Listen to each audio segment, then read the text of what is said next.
Honey trap ಮಾಡಿ ದುಡ್ಡಿಗಾಗಿ ಬೆದರಿಸ್ತಾ ಇದ್ದಂತಹ ಮೂವರನ್ನ ಸಂಪಿಗೆಹಳ್ಳಿ ಪೊಲೀಸರು ಲಾಕ್ ಮಾಡಿದ್ದಾರೆ.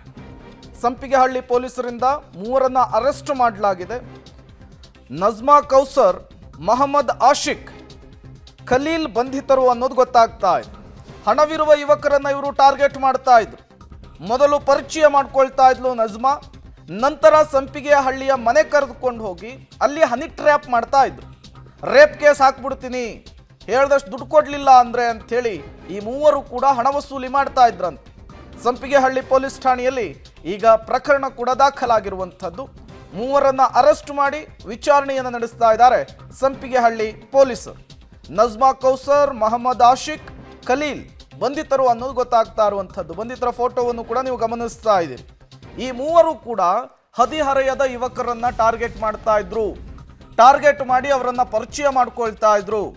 ಪರಿಚಯ ಸ್ನೇಹ ಆಗ್ತಾ ಇತ್ತು, ಸ್ನೇಹ ಆತ್ಮೀಯತೆಗೆ ತಿರುಗ್ತಾ ಇತ್ತು. ಅದಾದ ಮೇಲೆ ಇವರು ಹಣಕ್ಕಾಗಿ ಬೆದರಿಕೆ ಒಡ್ತಾ ಇದ್ರು ಅನ್ನೋದು ಗೊತ್ತಾಗ್ತಾ ಇದೆ.